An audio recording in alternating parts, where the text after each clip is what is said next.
This is me when this when the this is me when the first stream of water hits your organs after 2 nights of drinking.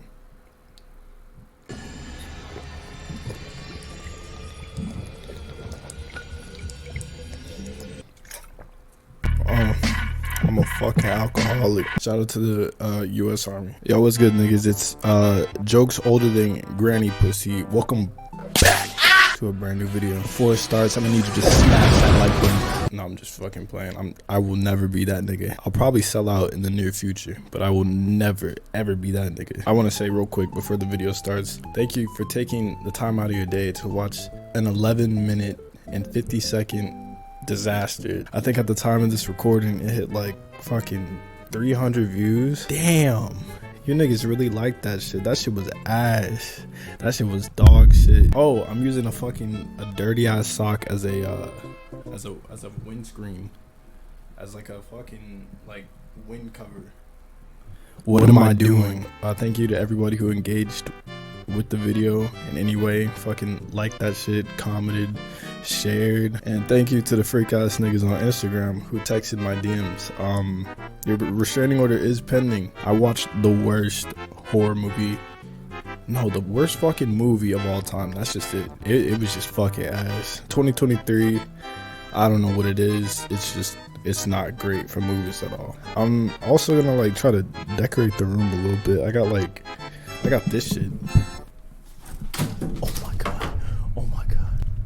Almost broke my fucking camera.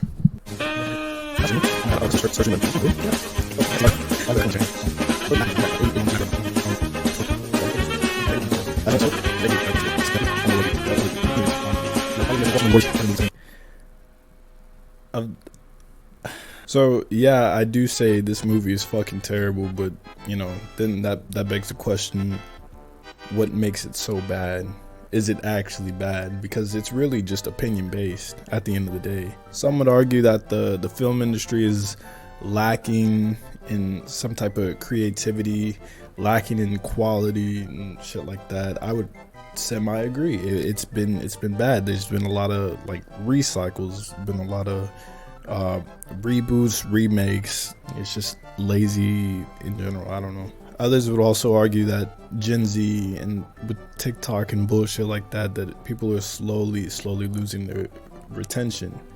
Speaking of retention, I went and saw my analytics for the last video. You motherfuckers only watched like 2 minutes of that shit. That shit was 11 minutes and 50 seconds long, and y'all only lasted 2 minutes through that shit. I could last longer than that. No, I'm just kidding. Thank you for watching it.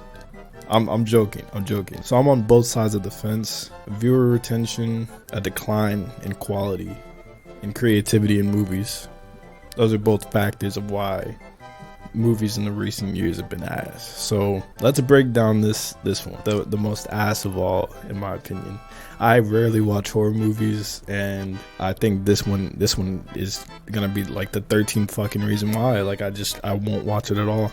I won't watch movies ever again. So this movie is a horror movie take on like the classic Winnie the Pooh's what is it, the book series. It opens with like a flip book art style, and it's explaining, you know, giving exposition.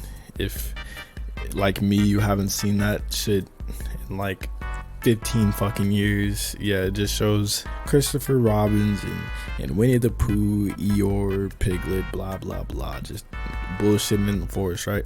And it shows Christopher Robin's, you know, slowly growing up and maturing, and you know, probably getting a little too old for imaginary friends. Christopher Robins would, you know, give them food. As Christopher Robins grows up and gets too busy, you know, high school, college, blah blah blah, the next steps in life, they have to fend for themselves. They're so used to, you know, they're surviving off him for food. So the story is the winters got colder and they grew hungrier and hungrier, so their only option was to fucking eat. That was their only option. I guess they got mad that Christopher Robins made them eat the food, made them eat Piglet, so they turned what's the word? Is it feral? We'll go with feral. They're feral now. That don't sound right. What does feral mean? I throw this phone out the fucking window. Ever since that goddamn 15 came out, this phone hasn't been acting right. It's been working fine. Anyways, fast forward through the fucking flip book credit scenes. Christopher Robin decides to take his soon-to-be wife out to the forest to meet his friends that he hasn't seen in a while, right? Surely nothing could go wrong. He's so dead set on her meeting these friends, and it's the middle of the fucking woods, like late in the afternoon, and she is like apparently the only one with the brain. She's like telling this nigga they're not real, right? And then this nigga guilt trips her into actually going in the forest. Now they're fighting for their lives. They run and try to escape it. Christopher Robins ends up getting cornered. The wife fucking murdered with a chain or some shit. I don't know, the effects was like just ass in general.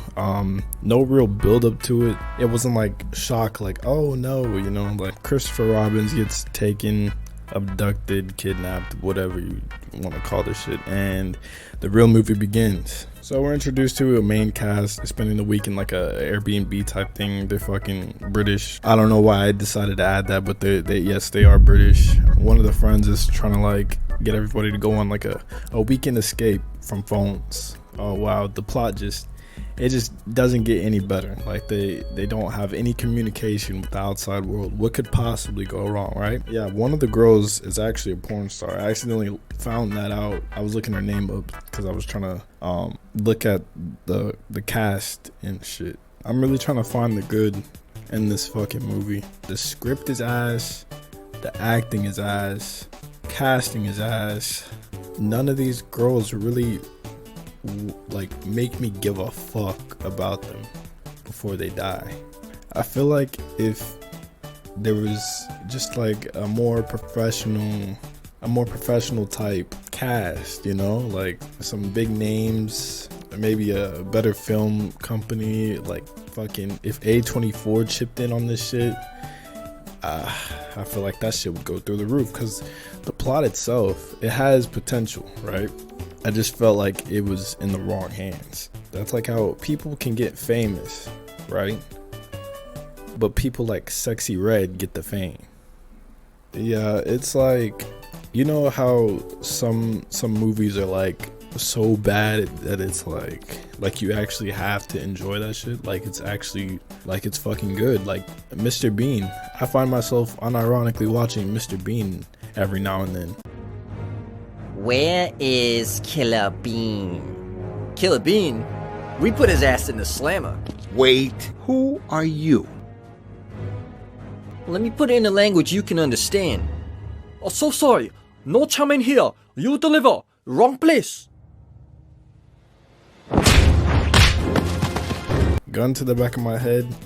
Name 3 characters from this movie. I'm about to take that out. I wish I had more to explain about this movie, but I'm really struggling to remember like anything about it. I think the only good part of the movie was the flip book. It felt like it could have been something good in the beginning, and then it was just like a jump scare of ass imagery. It felt like a money laundering scheme, and it felt like a cash grab all at the same time. It's like they gave all the characters that stereotypical lack of survival instinct, and it just like they amplified that. Like it just, some decisions just pissed me the fuck off. Overall, Fantano style, I'm gonna give this shit a low 1.4. If you're new, please subscribe. Look at this fucking ratio. I don't want to keep doing this fucking like this. Damn, I hit the fuck out of my mic. I mean, I got a lot of shit planned, trust me. I think Jamie Foxx show should be coming up soon. Regular show, that episode is definitely coming up soon. That's probably one of the best like Halloween episodes of any show whatsoever. I don't care. But yeah, be on the lookout for that. When is Halloween over? I'm about to be fucking Igor for Halloween. Other than that, I don't got much to say. Like the video. Say something in the comments. Stay out of my fucking DMs, you freak ass niggas. And suck my dick.